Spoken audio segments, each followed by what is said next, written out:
力神。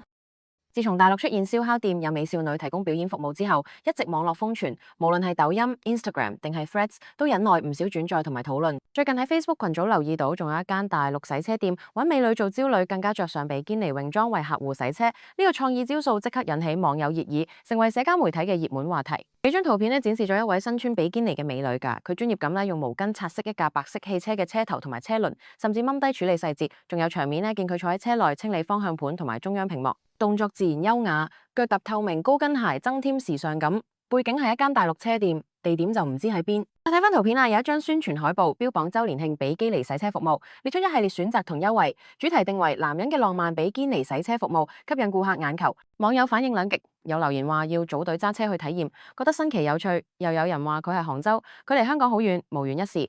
有啲人支持呢種宣傳方式，認為可以提升生意。咁但係呢，亦都有批評啦，聲音覺得低俗啦，質疑其品味。唔知大家點睇呢？鍾意我哋嘅報道就記得訂閱我哋頻道。